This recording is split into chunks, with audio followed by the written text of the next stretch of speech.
popularity of Top Gun Maverick is flying high, grossing over $500 million worldwide. The scenes of the movie were recorded in real military planes, both new and old. Here today to talk about the movie, fighter pilots, and SDSU Aviation is Cody Christensen, Associate Professor and Program Coordinator for Aviation here at SDState. So tell me, Cody, I know you saw the movie. What was your experience? It was awesome. Not only the company, because I got to take my wife with me for a little date night, but it was just really good. It was very nostalgic of 1986 and going to the first, I was young, seeing it in VHS, of like seeing it, the runs and the reruns again. It was great. I thought the noise was cool. I thought it sounded like jet engines. There wasn't anything in the movie that I went, oh, that wasn't real. Where in the first one, there was a few things where I was like, I don't know a lot about aviation as a 10-year-old, but I know that that's not real. This one was pretty darn good. So I thought they did a great job with it. I thought it was a well-cast movie. I thought it was played well. Like, the bar is set so high for Top Gun. I mean, so high. That was a whole generation of pilots and just people. Like, I don't know anybody that didn't want to be part of the Navy, didn't want to be a pilot, didn't want to be Maverick, or didn't want to be Goose, or have that type of relationship, or play sand volleyball. Like, it was our growing up. It was great. It was the VHS of my generation. I had read some behind-the-scenes stuff, and Tom Cruise said, he didn't want to make the movie again if they couldn't do it right. And that's where they really did do it right, because they, almost all of these scenes were shot in real flight, in real planes, which to me is just amazing. Yeah, it's, I think that's one of the coolest things about it is you talk to other pilots, you talk to other people, and you're like, the bar was already set really high. And then you get a sequel or a prequel, or you think of the Star Wars or any of the big series, and it's like, I want to see a great movie. And this really lived up to it. Yeah, for sure. And so when I was looking more into the behind-the-scenes stuff, they said in order to get the actors ready to fly in fighter jets, they had them fly in single-engine planes just to get spatial awareness. How does that compare to what students here experience in their flight? Good question. I think some of it's the same, of course, is what they're doing is in high performance, where they're going to be pulling G's or gravitational pull. So you're going to feel it on your body a little bit more. You're going to feel the speed. But they're also getting you ready for, well, what happens if you do have to eject and you go out at, basically Mach 9, Mach 7, you're going to be coming out of your jet seat, and it's going to be the ride of your life. And they want to make sure that you're ready for that and that you don't accidentally pull the cord. So they did a lot of training with their actors to turn them into quasi-pilots, which is really cool, and I think that's another neat aspect of the movie. Yeah, for sure. So when you say getting them prepared to eject at Mach 7, Mach 9, Maverick goes Mach 10 in the movie. How realistic is that? I know, and in the first scene, of course, spoiler alerts with this, but the first scene when he's going and then he's starting to go faster and faster and faster, you start getting into scramjet technology, and that's just out of this world awesome. And it's going to happen, but that's a slow and gradual push up there with a ton of power and a ton of thrust behind you. And really that's getting more into the engineering side, and what we're going to see is a lot more non-manned aircraft that are going to be doing that. But you start to get up to that speed, you can't really get the stealth component of it. Of course, you can't hit it with missiles necessarily. So it changes the dynamic, and I think in the new world we'll see a lot of information stuff. But yeah, the Mach 10, when I saw that, I was like, yeah, but it's exponentially increased. So in order to go Mach 1, it takes a lot of work, and it took the United States a lot of work to go beyond Mach 1. And then to just go a little bit more takes exponentially more work. So to go from 10 to 10.1 or to 10.2 is a huge increase. It's not just a little tenth. It's a huge increase. And especially when you start looking at drag and heat component, there's so many dynamics with going that fast. It's just amazing. Let's go into the mission that they do in the movie. Is that actually realistic? Do you think that's a real mission? Flying at 100 feet, flips, steep inclines, declines, in between mountains. Do you think that actually happens? Well, you got to take a little bit of that to Hollywood and say, what exactly are they doing with it? I think a lot of it probably is a mission of an F-18, and especially the next gen or the fifth generation fighters, the F-35, the F-22. They're going to do some really gnarly stuff. But even the B-1 Bone, which is what we have in South Dakota, they do missions at 100 and 200 feet where they can ground map and they can go down in the valley. And not that people along the Missouri want them that low, but they could go right down to the deck and be one wing length away from the base and almost hit the bass boats on the river. So they can do some really cool stuff like that. And I guess if you're going to go against the enemy radar, that's one of the ways that you would have to do it. So I think in terms of the like capability, absolutely. In terms of, is that the best one to use? Maybe. You know, of course we could use like a Global Hawk that's up high at 20 or 30 or 40,000 feet and dropping bombs, precision bombs, but that's not nearly as cool. And I want an F-18 with somebody in it. That's for sure. And let's go into the military planes. There were a ton of military planes, fighter jets shown, both new and old. Yeah. How has the technology changed so much between those planes or even the planes that you see or like have in our program? Yeah. When I look at like SDSU airplanes, we fly the Cessna 172, which is a 4-seat airplane. It's 160 to 180 horsepower engine. It's been like that since the 50s. So if you get into a 1956 original Skyhawk, it's going to log in your logbook the same, and for the most part, it's going to fly the same. We don't go that much faster. We don't go that much higher. We don't do that many more maneuvers than what they do. But really is what we have now is so much more safety advancements, aerodynamic advancements, little things that just get tweaked over years and years of development. I got to ask you, what was your favorite airplane in the movie? I'm not going to lie. It was the old one that they stole. Yeah. Oh, the F-14? Yeah, because the original. It's not the plane, it's the pilot. Yeah. Yeah.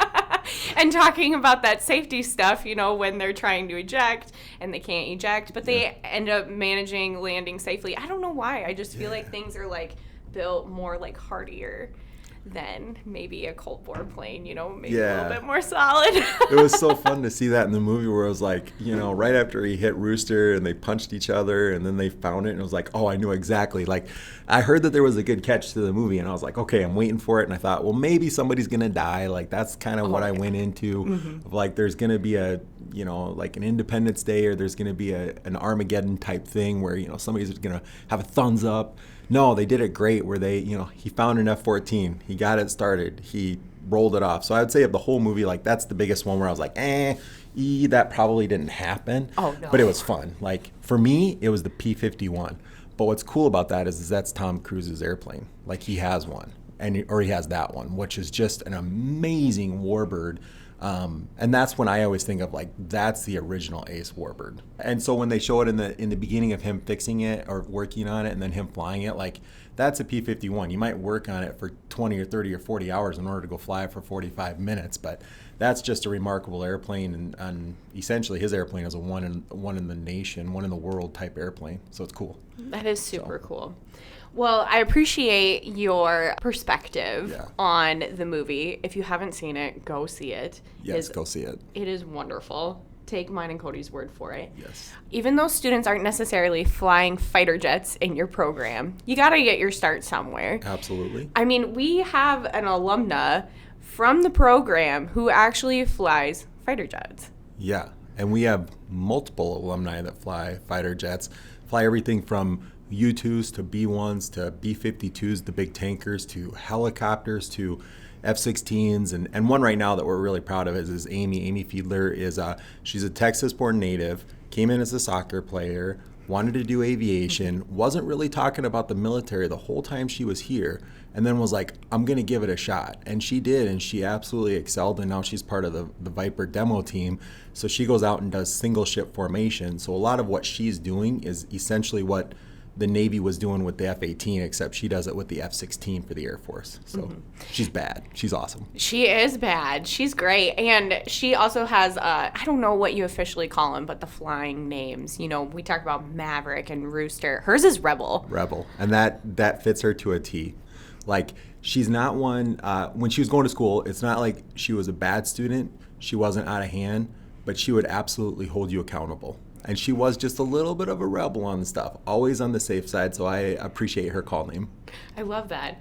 So there are so many roles that aviation students can play into this.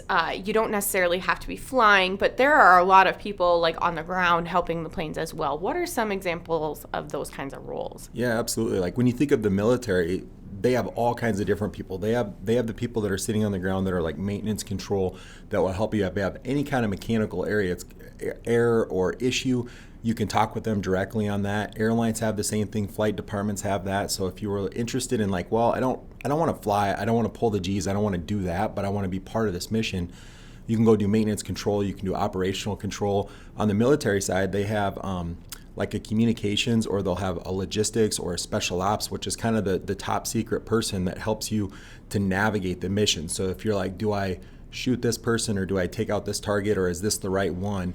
They're essentially another pilot or another as trained person. They just don't do the flying portion to tell you exactly what you need to do. So the nice thing is even though you might be the only person in the airplane flying, which F-18, usually it's a single seat, but you can have the two-seat option of it, you still have a lot of people that are helping you. So, and then in the civilian world, we have that too, is if you're going to an airline and you're flying, like let's say with Southwest, and you go up and you encounter a thunderstorm, Southwest has a team of meteorologists. They have a flight controller, they call them a dispatcher, that's going to help you with rerouting and fuel burn and altitudes. And if you're trying to figure out like where the best ride is so that you don't have any turbulence and don't knock somebody's Diet Coke off their lap, like they help you out with that. They have algorithms and flight computers. They have social media departments that are right at their beck and call.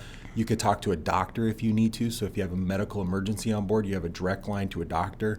So you have a lot of different resources that are in aviation that aren't just necessarily just the pilots. Absolutely. A lot of people think when you want to become like a fighter pilot or be a part of the military that you should just go straight into the Air Force or the Navy, for example, like in Maverick. Why should people come and get their degree and maybe pursue like ROTC at the same time? Like, what's the difference between those two tracks? Yeah, good question. There are a lot of different ways that you want to fly. And what I always start out with say is what's your mission and what do you really want? Do you want to help serve the country? Do you have a family legacy of military service? Do you absolutely have to be a single seat fighter and drop bombs and shoot things and go fast? Like, some people want to do that. I've also heard some pilots just say, I'll fly anything. I'll fly a kite if I can get paid to do it. So that it really just depends on what you want to do. Now, the options of how to become a military pilot is you can either go through the academy, which is essentially like the Air Force Academy, where you're selected through a congressional appointment. Pretty tough, pretty selective. That's one of your best shots to get like a military option. The other one is you could go and be like a Guard member and F-14 or F-16, like in Sioux Falls, be part of the 114th, and just apply after you have a 4-year degree. Apply. So maybe you do a pre-law, maybe you do a nursing, maybe you do another major, and you're just like, I want to be a pilot now. You might get selected, and then they would do all the training with you. You do your 10-year commitment. So that's another way that you could do it, and then that's more of like the 1 to 2 weekends a month, and then the 2 weeks. But of course, when you're flying an F-16, you can't just sort of pick it up like Tom Cruise did of flying like this airplane and then going to the F-18. Mm-hmm. Usually you're a single airplane for a long time and you just get certified in that one airplane at a time. So that's an option that a lot of our students will do. They'll do the civilian airline side, and then they also do the Air Guard side. But you could also go and do like the ROTC, which is another phenomenal option. And I would say that if you're really looking at cost, that's where the most economical way to do it is, because you can do it at a great school like SDSU. We have phenomenal ROTC programs both through the Army and the Air Force, where they're going to go help you. They're going to build your character. They're going to make you into an officer candidate. So when you graduate, you're going to be commissioned, which means you're going to get up. You're going to be an officer. You're going to get paid. So your job is military. Some people are going to be flying. Some people are going to be logistics. Some people are going to be top secret communications. There's so many different careers in that choice. So you can do the ROTC and aviation. And I think what we found is that students can be dual-hatted successful. They might do aviation and then decide that they want to do ROTC. They might do ROTC and then change to aviation. And we have had people of every combination do that. Let's dive into the program a little bit more. While there are two tracks, one of them is obviously more traditional than the other, aviation education. Mm-hmm. And we're getting a new hangar, and we just got new airplanes. Yeah, yep. The program has tripled in 5 years. I really think those statistics alone speak to the growth of our program and the value of it and why students should come here. Thanks, yeah. We've been really successful. We've done a lot of recruitment, and I think one thing that we have is we're still a smaller program, even though we have about 180 students in the program. Faculty know who you are. We're going to treat you as an individual, and we're going to try to take care of you as best we can. We still try to keep the same ratio of airplanes to students, so even as we start to grow, we still want to make sure that we have the resources in place. Right now in aviation, we're kind of growing. The salaries are increasing. We have airlines that are coming in almost on a weekly basis and want to talk to our students. So that's really good. I don't think any student walks out of our program and says, I don't have a job. And if they do, it's only because they're only willing to stay in small town South Dakota, and they only want to work Monday through Friday, and they won't work nights or weekends. But if you're willing to put in the time, like, there are so many positions out there and so many opportunities. So it's been great to see the growth. I think we have a lot more room to work and to expand in maybe different places or different areas. But yeah, we're seeing some good products come out of our program, I think. Absolutely. Job placement is always a great thing. Students always love to hear that. So here's one thing. Right now in aviation, the job market is on fire. But here's something that the general public, I think, really needs to know is, even though there's a pilot shortage, there's not a training shortage. So what the airlines and what everybody are doing is they're still holding a very, very high standard. Top 5%, top 2%. They do not accept anything other than excellence. So when you go fly, there's never going to be this like, oh, well, they're not good pilots up front, or they look young, or they look inexperienced. Like, that's not the case. They're well trained. It's just now is what we're doing is we're looking at every individual hour that students are doing and every individual training piece and making sure that we are as qualified as possible. And to just give you an idea, usually a fully licensed F-16 pilot might only have 200 or 300 total hours. A typical airline pilot, when they start training for an airline, is going to have over 1,000 hours. Now, obviously, you can't equate the same F-16 time to a Cessna 172 time, but doing a mission, flight planning, weather planning, making sure that you cross countries correctly, putting the gear up, putting the gear down, doing everything correctly is really important. So I think right now, like, we're in a definite peak for aviation, and we're going to see a lot more growth, I think. Students, when they look to go get their flight hours as part of this program, they don't have to go to another town to get those either. You know, we have an airport right here in Brookings where you can take off and fly to a lot of different places. Yeah, we're right next to the city of Brookings, so literally it's like a 2-mile. I'd say in the winter I don't necessarily want students to walk because it takes a little bit too much time. But it's really nice, it's really convenient, and something that we're trying to do here in Brookings is be a good neighbor. Obviously we have more airplanes up, so we're trying to make sure that we're using different runways, that we're trying different approaches, that we're trying different ways to be a good neighbor, because of course we know that we have some noise pollution out there. So anytime that you have good stuff, you also have kind of the negative side of it. So we do take that into consideration. Our students right now are going all over the place though. They're going on cross countries to Duluth, and they went to Wisconsin, and they go to Colorado almost on a weekly basis. And part of that is just for training and to get them out of here. So yeah, you can go anywhere from here, but you can start right here and do all of your training. And honestly, you can go from our aircraft here at SDSU to right to an airline seat. That's amazing. Yeah. That's wild to think about. Yeah. If students are considering pursuing a career in aviation, no matter what it be, whether it be flying fighter jets, commercial airplanes, or sprayer planes even, why would you tell them to do it? Oh, every time that I talk to students, I always try to find the why, like what's motivating. For me, I grew up at Crazy Horse right in the Black Hills of South Dakota, and every day I saw helicopters land. But really my why was my grandpa and my grandma were private pilots, and they flew back in the 40s and the 50s, and it was just exciting time, and it was always that connection that I had. So I had a historical connection to aviation, and I think that really kind of it piqued my interest that got me started in aviation. It just happened that SDSU started the program right as I was graduating, so it worked out really well for me.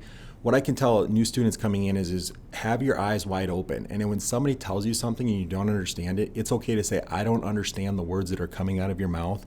You need to re-explain it. Because in aviation, I don't want you to go someplace that you don't know where you're going.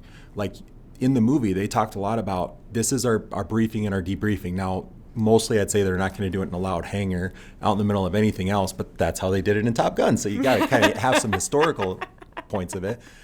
But when you're flying, if you're like, yep, and then you don't know when you get in an airplane, it gets really expensive, it gets really dangerous, and really you're off mission. And every time we go fly, we have a mission. Now, it's not to go drop a couple bombs in a crater and to fly around, missiles, but it could be something like we need to go to this checkpoint at this altitude, and then we need to fly in this bad weather, or we need to simulate this type of weather, or we need to simulate what you do in an engine failure or in this communication failure. So we always have a mission for what we do. I can teach anybody to fly an airplane, just like anybody can golf. But in order to get that last few strokes down, in order to get really good of how to take care of it in this situation, or how to take care of it, and I talked to some of our airline pilots or some of our fighter pilots, and it's like you have weather coming in, you have some type of fault happening on your computer, you have an instrument approach or air traffic control that's telling you something, and then in the back you get somebody sick and you got to take care of it. There's always these different things, and you have to figure out what's the top priority, what can wait, how long can it wait, who do I need to talk to, and it's really about a decision-making aspect of it. So, even the comments of like the airplanes fly themselves, and in the movie, most all of those airplanes will fly themselves. Even a P-51 can get an autopilot put into it.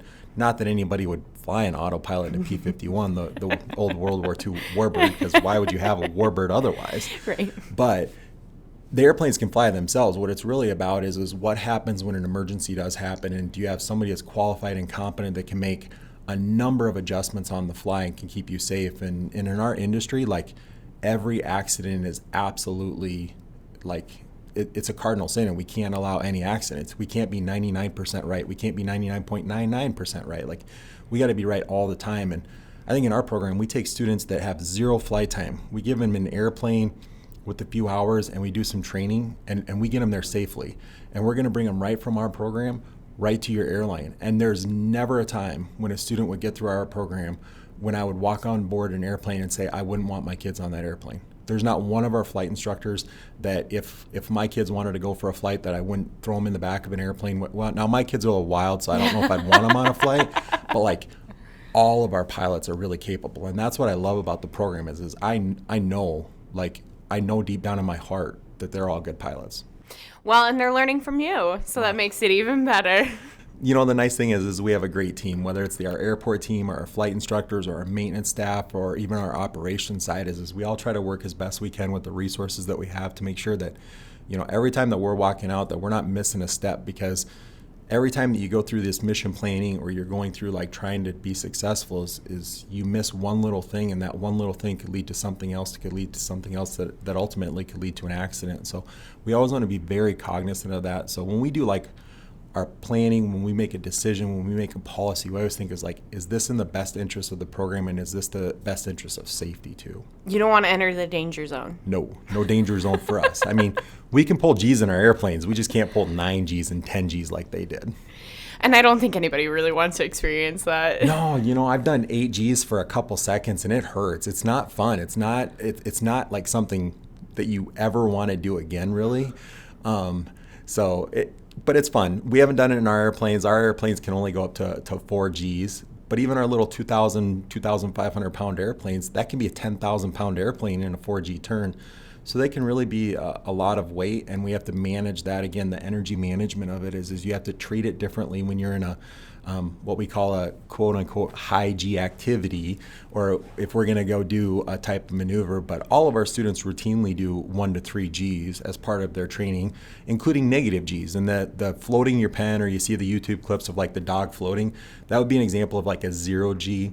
The negative Gs aren't that much fun, because all they do is they throw everything to the ceiling, and that's uncomfortable. Nobody likes that either. That's pretty wild. I've never even thought about negative Gs. Yeah, now when you're in like an extra or an F-18 and you go negative like they did in the movie where they roll invert and then they go down, that actually is a positive G that they would do, because they're getting thrown in their seat towards the seat, but they're going a downward force on their body. And that's the reason that they did it, is because it's a lot easier and you lose less blood doing that, but you also have a G suit that squeezes everything, and yeah. Wow. Total different way of flying. And that's the single seat side. And there's so few of those in the US military that are single seat, like go fight things, go be super awesome. There's so many more opportunities to do things like, let's go take humanitarian aid to some place that needs it. Let's go deliver this troops. Let's go take care of them on the ground. And so there's so many other options than just, I want to go fly an F-16, even though an F-16 or an F-18 or an F-22 or 35 are all awesome. Thank you so much, Cody, for sharing your knowledge and your experience of planes, aviation, pilots, everything related here at SDSU. This is Between Classes. Thanks for listening.